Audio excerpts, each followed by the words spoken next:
there is a content strategist role going at OpenAI, the creators of ChatGPT, and they are paying $300,000 to $393,000 plus equity. So they're paying a lot of money. So a lot of people have been pointing at this and saying, I thought you were going to replace all of this with artificial intelligence. Why are you hiring somebody at $300,000? Good morning, everybody, and welcome to AI with Kyle. And we're going to be running through the AI news and updates of the day, as well as taking questions from the audience who are now on TikTok. We are going to hop into the AI news of the day. Nothing massive. Probably the biggest piece of news is about Mistral.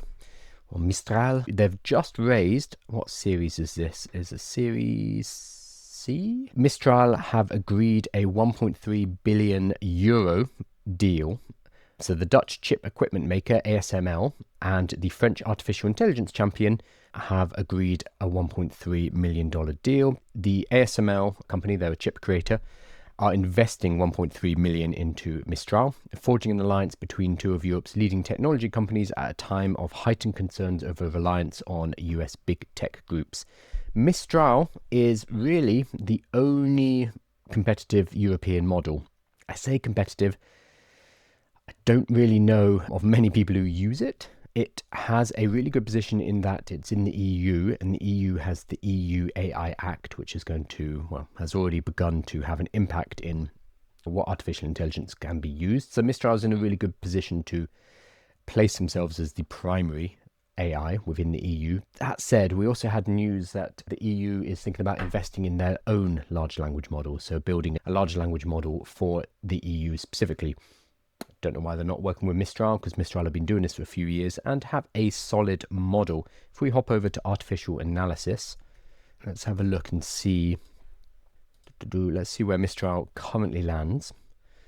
Oh, no, let's do it on LM Arena. Excuse me, because it's a lot easier. So I'm going to go to the leaderboards inside of LM Arena, and we're going to look for Mistral, let's say in text. They're generally in the top 20 or so. There we go, 14th. So at the moment, Mistral is sitting in 14th position on LM Arena for the text competition in particular. Mistral Medium 2508. So they are in the running. They're above, for example, which is Microsoft's model, which they launched a couple of weeks ago. So they haven't even launched, they've got it in testing. Mistral Medium, the other model, is sitting at 30th, so just below Claude 3.7 Sonnet. I would say they're not a front runner by any means. That's primarily the US and the Chinese models, but they have a horse in the race, and with an additional 1.3 billion euros, maybe they can begin to push forward.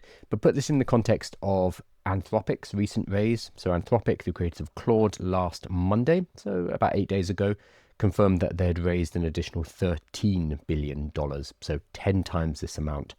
This, I feel, is the problem with a lot of EU and non-American and non-Chinese artificial intelligence, is that the companies in Europe, companies in the UK, not that I can think of any, are behind already, and they need to spend a lot more in order to catch up based on our current paradigm, which is just throw more compute at the problem, so build large data centers and spend more money training. Based on that, they just need to spend more money, but instead they're spending less money, so it's going to be very hard to catch up with the companies like OpenAI, like Anthropic, even like Grok. Grok was built by brute forcing the problem of training a model by building one of the largest data centers on Earth, throwing money at the problem, and now Grok is competitive. So Grok sits at 8th place, for example, Grok 4 in the LM Arena.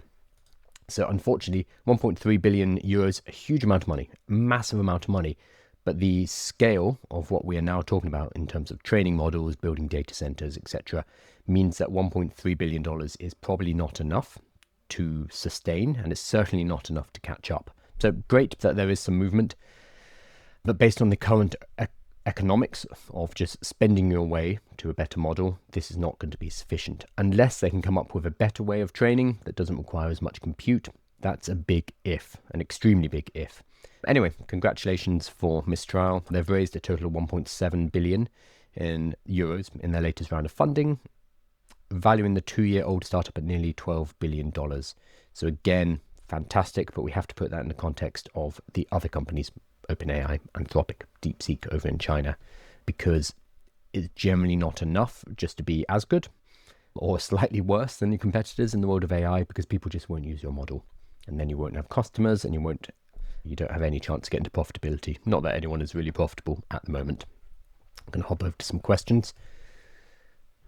Seem to have a viewer comment has appeared on the screen. I'm not quite sure how to get rid of that.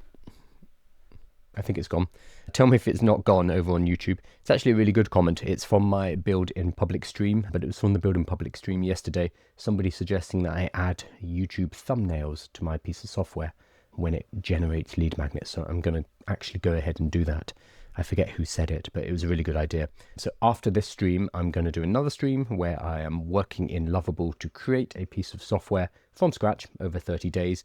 I'm spending 1 hour per day building up this piece of software with the goal of taking it to market and generating some revenue by the end of the month. It's gone now. It was there with screen share. Aha. Yeah, there it is. 1 second. It's gone. There we go. I'm using a new piece of software which allows me to stream in 4K 60 frames per second. Looks great over on YouTube. For you guys who are on TikTok, I highly recommend checking it out on YouTube, because you can see the screen, you can see everything in 4K 60 frames per second. It just looks really nice. I think personally we've spent a lot of time and money doing this setup, so hopefully it looks good. I just need to sort out my background so it looks less like my front room library. Awesome. So I think I've got rid of that. So moving over to questions. Cool. I've got confirmation that it has disappeared. I'm not seeing any questions. That is absolutely fine. But seeing some familiar faces. I'm going to have a look at... So there's this... Lots of people have been talking about this for the last week or so. There is a content strategist role going OpenAI, the creators of ChatGPT, and they are paying, I think it's $300,000. Let's see where the money is. Compensation is $300,000 to $393,000 US plus equity. So they're paying a lot of money. This is a pretty good role. So the job is they need a content strategist to define and execute the content strategy for ChatGPT. The role is critical in creating high-impact content that drives awareness, top-of-funnel traffic, and product adoption, etc., etc.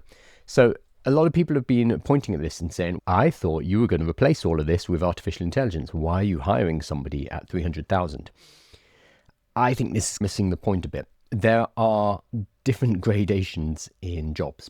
So what we are seeing, and the data seems to be pointing at this as well, is that AI is eroding lower level positions. It's eroding entry level positions. It is eroding markets like Fiverr and Upwork, where the level of the work and the quality of the work is relatively low. What we're looking at here with a content strategist working for OpenAI, a company that is worth billions of dollars, is somebody at the top of their game. This is not an entry level position, not at $300,000. These kind of positions are safe for now. Yes, AI is going to roll up the chain. AI will get better, and eventually these positions will not be safe. But until then, the people at this kind of level are absolutely fine. It's going to be the entry level and the lower level positions that are most at risk of AI automation, because frankly, a lot of those jobs can be done by AI. And I actually saw a good article over here, which was on the, I don't even know what this website is, LBB Online, Little Black Book, excuse me. So there's a guy, a creative director here, talking about saying, if AI takes our jobs, it's because we've made our jobs really stupid. And I agree with him entirely here. If a person's job is primarily moving things around or putting together very basic art assets or writing a huge amount of low-level copy for a website, this is the kind of stuff that AI is very good at. And that's why AI is coming to take these particular jobs, because it is very rudimentary, it's very mundane, it's the same thing, it's not particularly creative. And it means that these jobs are going to be massively at risk, and they're going to be the entry-level jobs. What we've seen with Fiverr in particular is a drop-off in certain categories on Fiverr for things like copywriting. So obviously you can hire a copywriter who is at the top of their game, somebody who has generated millions for their clients by helping them to rewrite copy for sales pages for marketing materials. those people are probably going to be safe. They are going to be using artificial intelligence to work faster and better. The huge risk are for the people who are not at that level, for the people who are either entering a particular industry because they've seen how well other people have done in the industry, or they've entered a year or two ago and they haven't really got their chops in place, they haven't got clients, they haven't got a large portfolio of work. They're the ones that are going to be most at risk. So I see people criticizing the fact that ChatGPT are hiring a content strategist, but I think it's missing the point. AI is going to affect content strategy, absolutely, but it's going to do it unequally, depending on where you are, what industry you are, what level you are in your particular career. We're not going to see it sweep across every single role at exactly the same pace. I think somebody is trying to prompt inject my YouTube over here. So is this somebody who thinks I'm an AI? I'm not an AI, but I love that you all think I am still, or a few of you do. I'm going to hop over to the questions. Still no questions. You guys are quiet today. That's no problem. Okay, what do we have here? There is a paper that came out 3 days ago, a couple of days ago, over the weekend, basically, about why AI models hallucinate. So hallucination is when, from day-to-day usage of AI, when it will simply make something up. So if you ask for a fact, an AI will often very confidently give you an answer, which is completely untrue. This has been improved and ameliorated over the last couple of years by the fact that we now have search embedded directly into all of our large language models. Now you can actually go and get citations, you can get websites, you can pull in information from the internet. That helps a lot. That used to be Perplexity's big differentiator. That is no longer the case. All these models can do it now. However, they do still hallucinate. They will still make up information.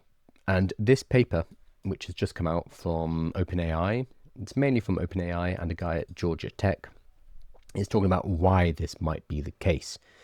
Now, the big insight that they have come to, and I think is really interesting because it's also an admission. The big insight in this paper is that because we test all of our AI models with benchmarks, we have tests, we have things like LM Arena, etc. We have basically standardized tests for these large language models. We are overfitting to those particular rubrics. So we are building models that do well in these tests, because doing well in tests is what allows you to launch and for people to be impressed with your model. What is happening specifically, so it's not just overfitting to the test, it is specifically the fact that if you say, I do not know in one of these tests, then you will get marked a 0 generally.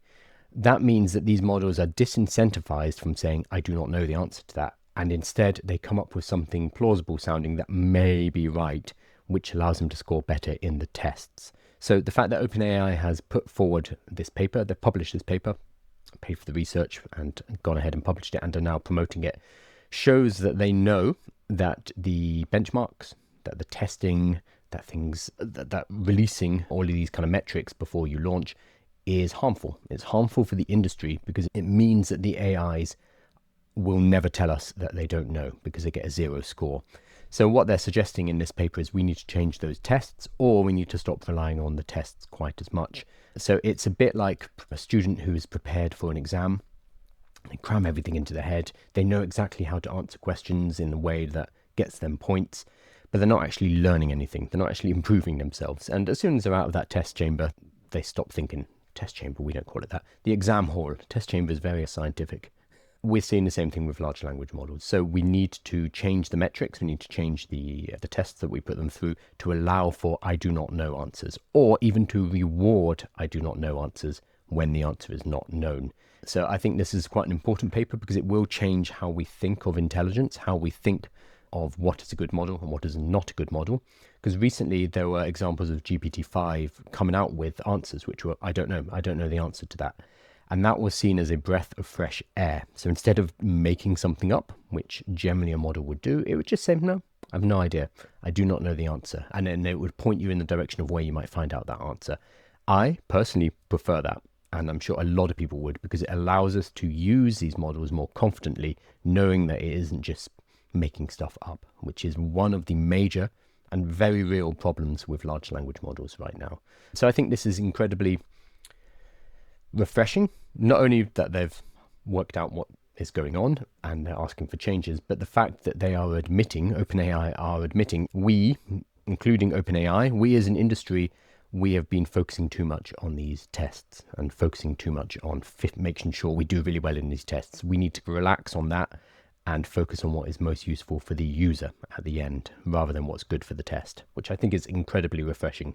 Let's see if they actually change how they act, because if they do worse in the tests, it requires everyone to make new tests together or to agree not to do the old tests.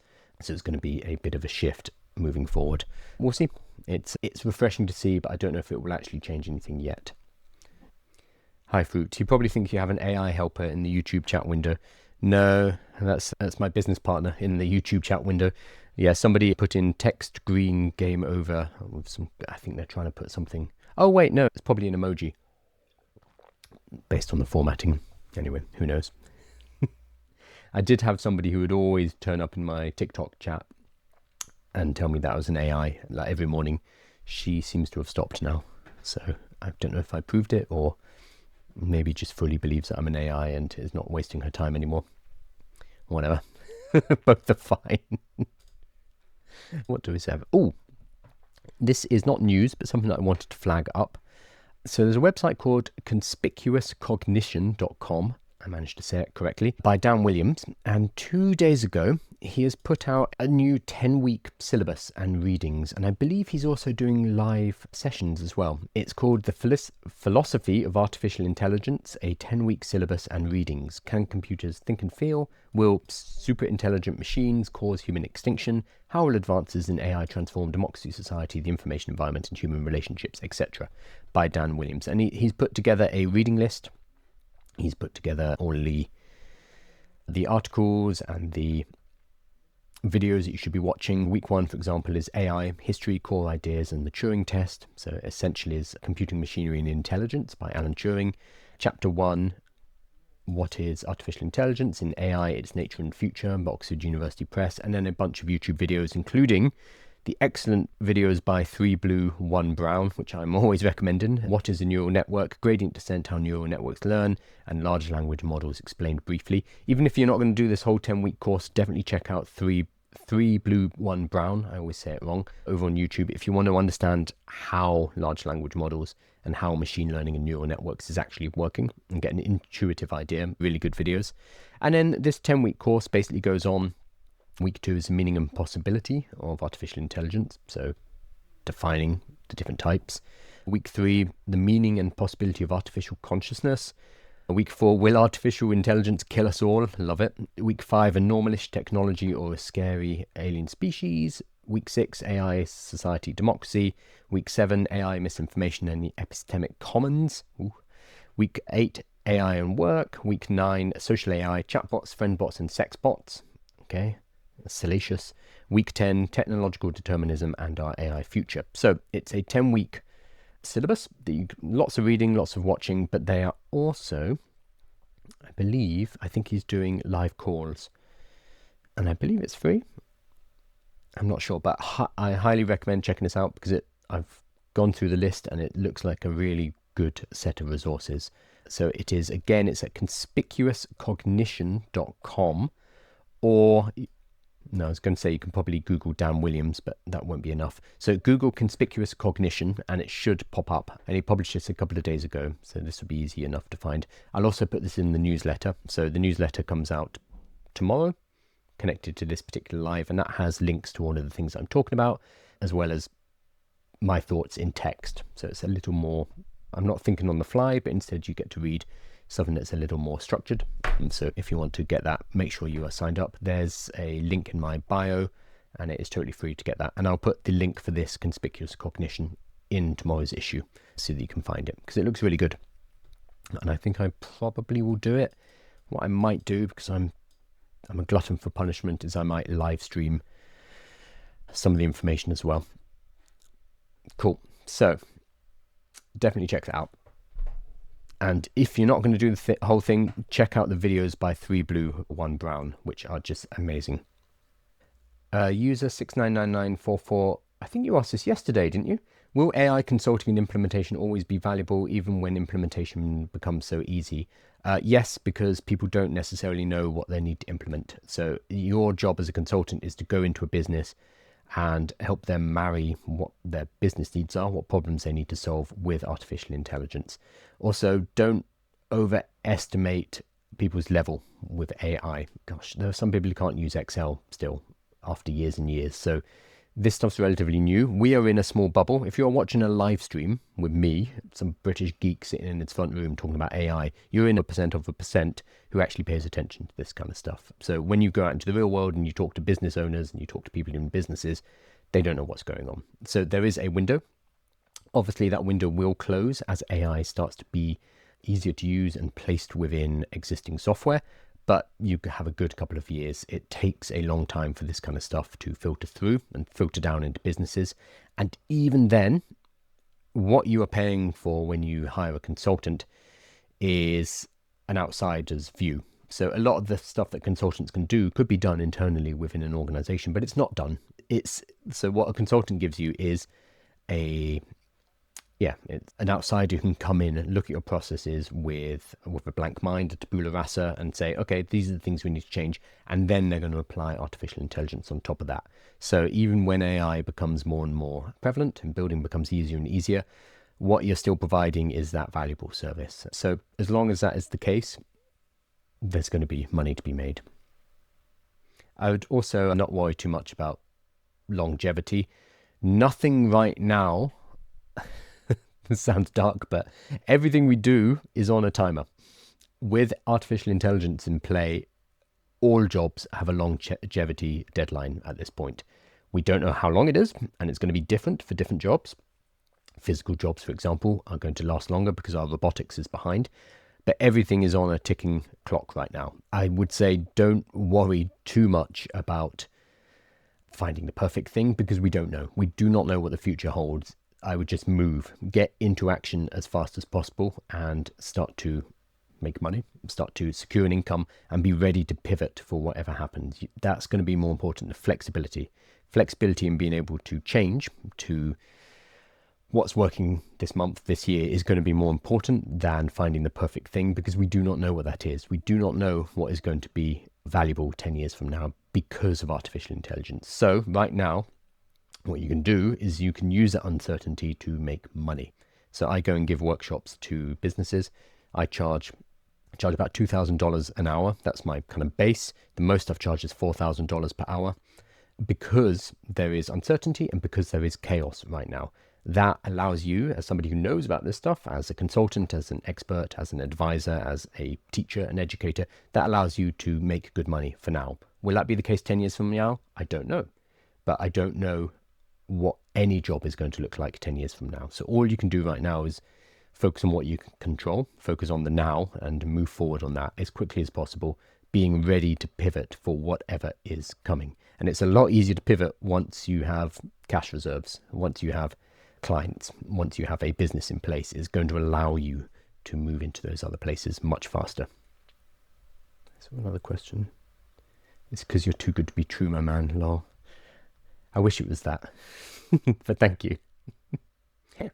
User said, thank you. Yes, did ask yesterday, but had to leave the stream early. Yes, absolutely. Cool. I'm glad you were here for it this time. Sorry, sometimes I need to scroll back up and find the questions. I'm glad we've got you an answer. Is it a free 10-week course? Yes, it is. It looks like it is. Let me put it up again. Yep. It's an introductory syllabus. So the actual resources are articles and YouTube videos. Some of them are books, so you'd have to get a copy of those books. You can buy them, we can get them from a library, I'm sure. And I thought he was doing a live version, but I'm no longer seeing that. I think that was on his Twitter or somewhere else. What I should do, I should reach out to him and see if he wants to do it live.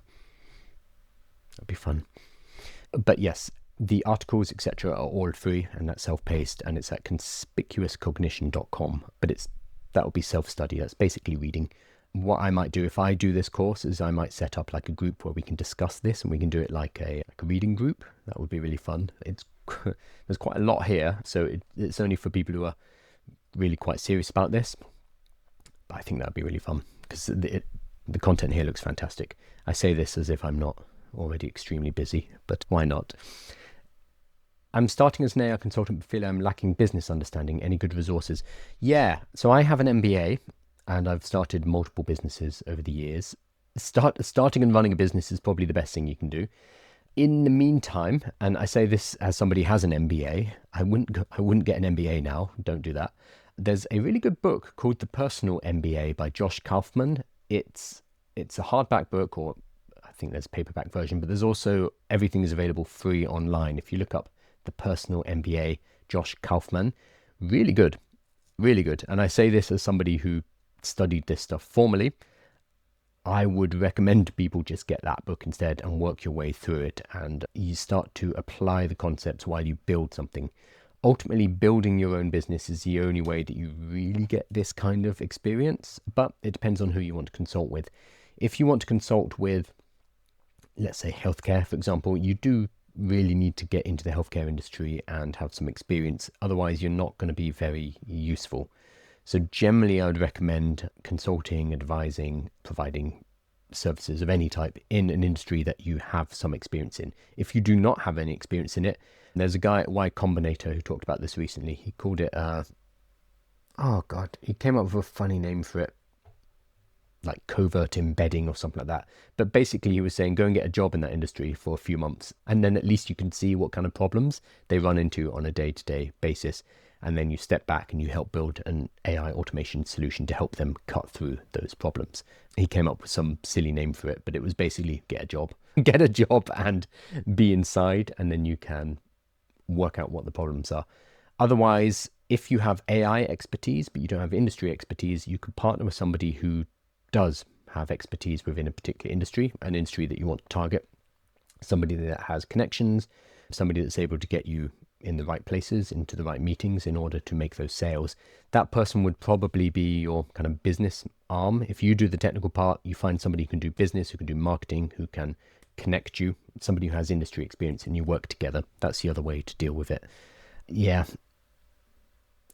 those are basically your options. So there's a few things you can do. But AI could even replace doctors now in surgery. Yeah, it can. Robotics is very expensive at the moment. So robotics has not had its ChatGPT moment yet. Robotics is currently very specific. So every robot we make is pretty specific. It has a narrow remit in what it can do. So we haven't really moved beyond that. Obviously, the potential, the dream is things like the Optimus robot from Tesla and the Chinese variants that are being made, these bipedal multifunction robots. That's where we're moving towards, but right now they're just too expensive to be practical. So that means that a lot of physical jobs, plumbing, electrician, certain medical jobs, for example, are going to be safer. They're not safe, but they are safer from artificial intelligence because of that. We have something called jagged progress, or the jagged edge of artificial intelligence. AI is pushing forward in different sectors at different rates. So it's really good at some things, it's rubbish at other things. And robotics and the physicality of AI means that some sectors are just going to take longer to be disrupted. There are also things like laws. So we have pretty good self-driving cars right now. Not perfect, but neither are human drivers. But what's holding it back are the laws and the regulations against self-driving cars. So there are always going to be blocks to progress in certain industries, which means that AI is going to have an impact on different industries, different areas of human life at different speeds. Maybe we'll have $2,000 an hour. Yes. Yeah, that's what I charge for workshops. But it works out, so it sounds like a lot for me to make individually, but when there are 100 people in the room and I'm giving a workshop to 100 people, that's $20 per person per hour. Cheap, very cheap. So when I got paid $4,000 for 1 hour, there were about 400 or 500 people in the room, so it's less than $10 per person per hour. It's cheap, it's very cheap for that kind of training. Maybe we will have people on government payment, so UBI, potentially. This is a big if, and most of our governments only make big shifts, like introducing UBI, Universal Basic Income, under a huge amount of pressure, and we are not there yet. It's going to take a crisis. Gosh, we can't even deal with climate change, and we know that's a big issue. To get humanity together to make these kind of sweeping social, environmental, political changes, it takes bringing humanity to crisis point. We're very good at pulling ourselves out of danger, but we're not very good at planning ahead for these kind of things. So UBI and the government paying us all a basic wage, or corporation, it might not be governments, is a potential fix. It's just, there are many steps to get there, many steps, and whether we get there or not, I don't think it's not an obvious pathway, but potentially UBI is in the future. I love this, high fruit.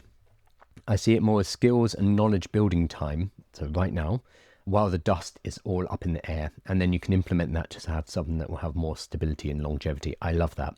So right now, I mean, we are, at the end of this month is the 3rd birthday of the public release of ChatGPT. So we have not had this technology for long, and it has caused chaos. And we are seeing it start to take a toll on the job markets. And you might think, oh, it's been ages. 3 years is not a long time. 3 years is a very short amount of time in history and in technology, not very long, and it is causing a massive shift in multiple industries and across societies.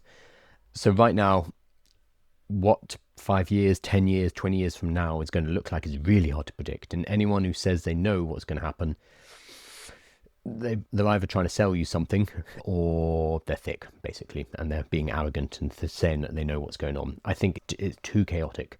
So I love this high fruit, basically saying we accept that there's a bit of chaos right now. We accept that we don't know what's going to necessarily work. So we skill up.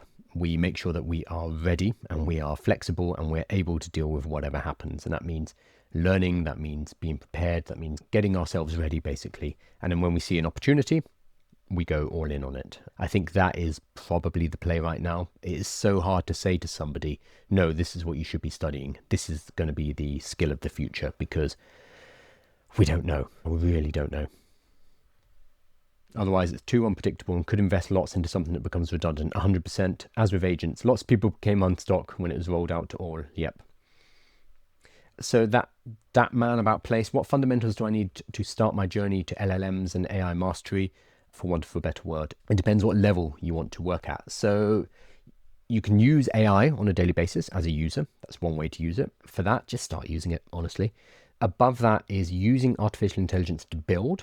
So building software, building businesses using AI. For that, I would check out something like Lovable or Cursor and start to learn how to create stuff using artificial intelligence. And then there is an even higher level, which is actually building your own artificial intelligences, learning how large language models work, learning about machine learning, neural networks, etc., etc. For that, I would actually say start with mentioned them earlier, the 3 blue, 1 brown videos. So what is a neural network, gradient descent, how neural networks learn, and large language models explained briefly. Fantastic videos. They go into the mathematics without getting too complex, because he's a wonderful explainer, a wonderful educator.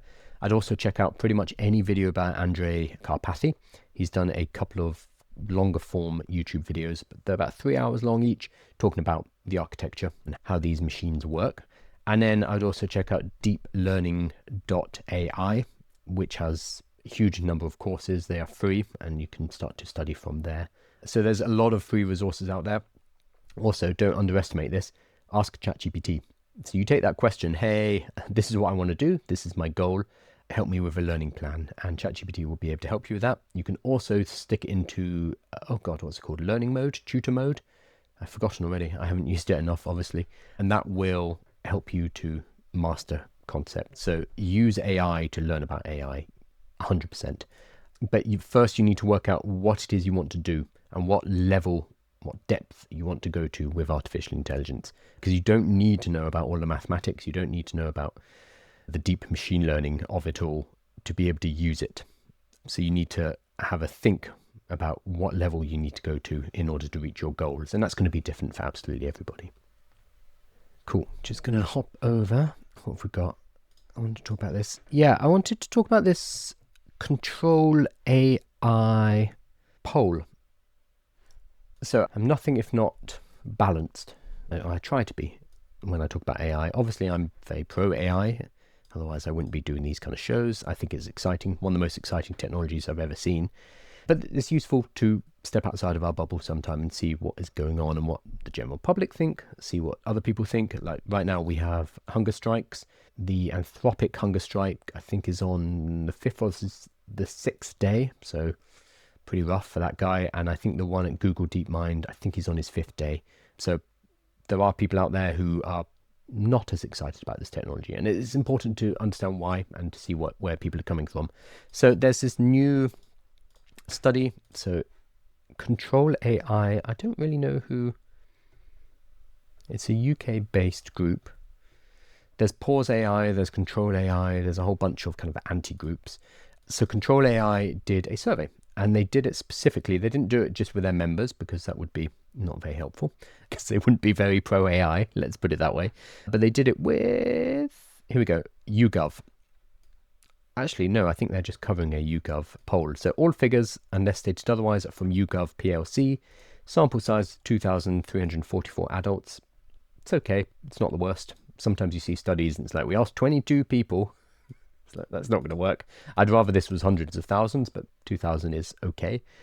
Fieldwork was undertaken between the 16th and 17th of January. Surveys were carried out online. The figures have been weighted and are representative of all adults, UK adults. Okay, so survey was carried out online.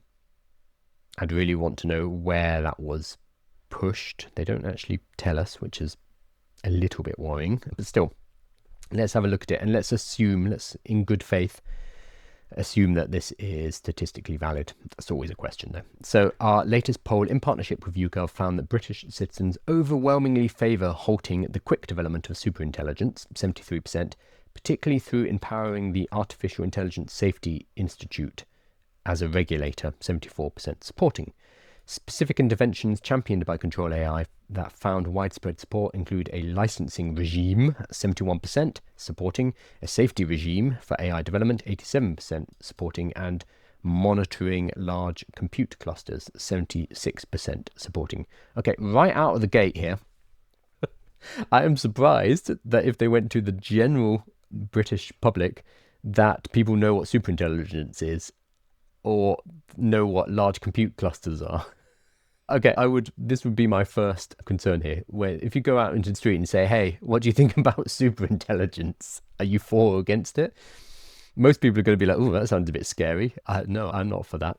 But, or just have no idea what you're talking about. So the word AI is known, but when we start talking about artificial narrow intelligence, artificial general intelligence, artificial superintelligence, which is pretty sci-fi, ASI is massively in the future.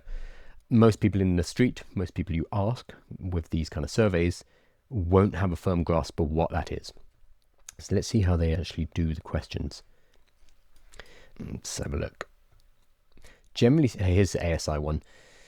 Generally speaking, would you support or oppose prohibiting the development of superintelligence, smarter than human? They've put in brackets to help us know what superintelligence is, artificial intelligence AI systems. So generally speaking, would you support or oppose prohibiting the development of superintelligent artificial intelligence? 60% support, 21% said they don't know, and 19% oppose. So I would say the wording of this question and throwing in that smarter than human would skew this answer somewhat. Because if you've never heard of superintelligence and one of the first questions someone says, would you support or oppose prohibiting the development of superintelligent artificial intelligent AI systems? The sensible thing to say, if you've never heard of this, if you don't know what they're talking about, is, ooh, yeah, that sounds scary. I'm going to support prohibiting the development of it because it sounds scary. Entirely fair. So 60% have said that they would support prohibiting the development of superintelligence. Gosh, that's a mouthful. Would you prohibit the development of artificial intelligent systems that can make themselves or other systems more intelligent? 63% support. Again, we don't have that yet. Also, this is very loosey-goosey language with intelligent. Should technology companies be required to submit their most powerful AI models to the UK AI Safety Institute for safety testing? 82% said yes. So I have some qualms with the way these questions are being asked. I have some questions about who they're asking. Because if they are asking from the Control AI website, come on, I'm going to give them benefit of the doubt and assume that they are not, and that this is a representative sample. But even I think that the questions are a little bit leading. But even if they're leading, even if these numbers are a little bit smudged upwards towards anti-AI, we should not dismiss the fear that is out there, because people are scared of this technology. We talked about this in the live yesterday, actually, about somebody asked, oh gosh, we started talking about the Luddites, basically. Every time there is a new technology, there is fear, there is protest, people will push back. I actually saw a newspaper article which was protesting the introduction of calculators. So teachers protested and went on strike to protest the calculators being introduced into schools. This is very normal. Every time we have a new technology, humanity basically freaks out. And then a couple of years later, it becomes the norm and we get on with our lives. But this kind of pushback is very standard. And when you say things like, would you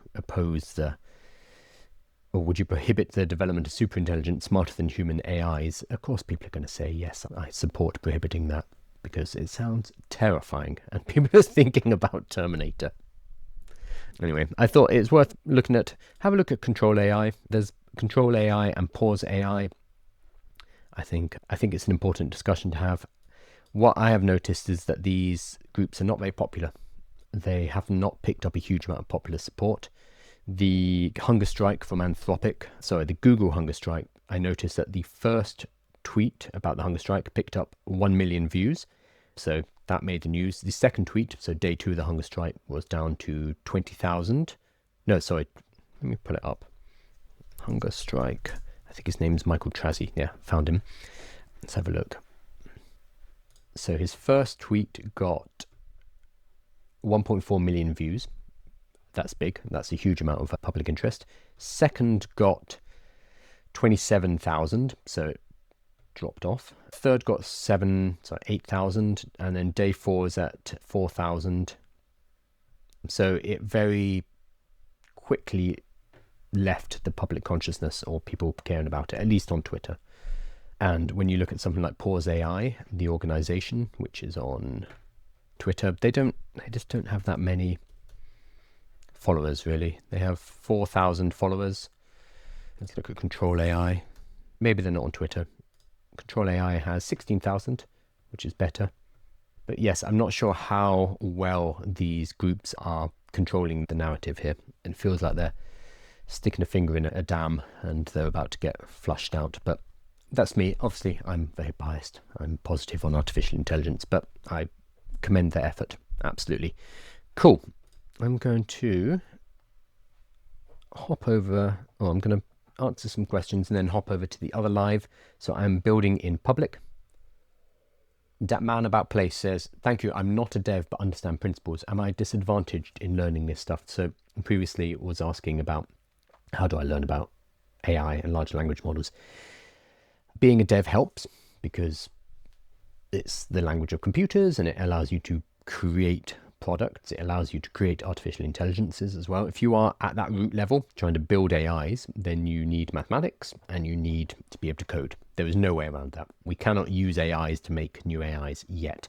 And if you want to compete on that level and get these, what was that job? Somebody got a $250 million compensation package, that 24-year-old who went to work for Meta.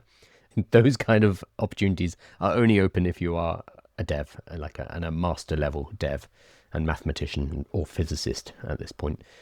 However, if you just want to use AI and you want to build with AI or you want to use it on your daily basis, then you don't need that kind of stuff. AI itself is becoming so easy to use that we can leverage AI to build businesses. We can leverage AI to build AI products. It's different from building AI. You're building products that use AI, or you can use AI in your daily life. So I would focus there.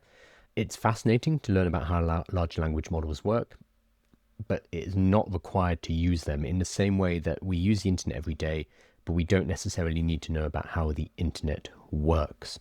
We don't need to know about the physical infrastructure. We don't need to know about HTTPS or URLs. Like, you ask most people what URL stands for, they will not know. It doesn't matter. We're still using the internet on a daily basis. So we are moving towards that with AI as well, where you can use the tools, you can create amazing things with it without necessarily building the AIs themselves. You do not need to be doing that. And in fact, you can do it for fun, you can do it locally, you can put it on a local server for yourself as an interesting exercise, but it is now out of the realm of possibility for an individual to build a large language model which can compete with OpenAI, that can compete with Grok, that can compete with Anthropic. One person in their garage can no longer do that. That is, unless they come up with a new architecture, a better way, or a non-large language model system, that ship has sailed. Now it's about training costs, which are rapidly going into the billions, and building data centers, again, it's in the billions. It is no longer an arena where even small companies can compete. So learn it because it's interesting. Spin up your own large language models because it's fun, but it is not economically viable to build your own AIs anymore. Instead, we use the amazing models that have been provided to us and we build on top of them. So that's probably going to be the most profitable direction. But again, depends on your goals. Maybe your goal is not to make money. Maybe your goal is something else. I can't speak to that. But you can create apps with AI, right? Yes, absolutely. You can create AI apps. So I use Lovable to prototype. Increasingly, I'm launching with Lovable. So the next stream that I'm about to do is me building in public with Lovable. I'm on day 7 of 30, building a new application from scratch with Lovable. I'm going to take it to market before the end of the 30 days, which you can do without deep knowledge. You don't need to know how the AIs work. You just need to use them. So 100% you can build. I'm going to hop off, and you can find all of these videos on YouTube. The YouTube channel is youtube.com/IamKyleBarmer, or just give it a search. You should find it. It's the same as all my socials. There's also a newsletter which comes out every single day, which is a summary of the previous day's information, as well as all the links. So for example, today we talked about the Philosophy of Artificial Intelligence, a free 10-week course with syllabus and readings. I'll put the link for that inside of the newsletter, so you'll be able to find that. So it's just a nice, easy way to get access to all information and have an archive as well. I'm building in public using Lovable. I just mentioned it. I'm building a tool which allows you to take a YouTube video and turn that video and the transcript of that video into a lead magnet, so you can drive traffic from your YouTube channel to your email list, and then you can turn people into customers. So that's what I'm building. I'm on day 7. I'm going to be doing this for 30 days, 1 hour per day, launching it and hopefully making some money before the end of the month. Be nice. Who knows if it happens? The main thing is just showing you the process of building it in public. So cool. It's going to be here on TikTok, but I highly recommend going over to YouTube. The reason is you'll be able to see the screen and you'll be able to follow along much better. Cool. Thanks, guys.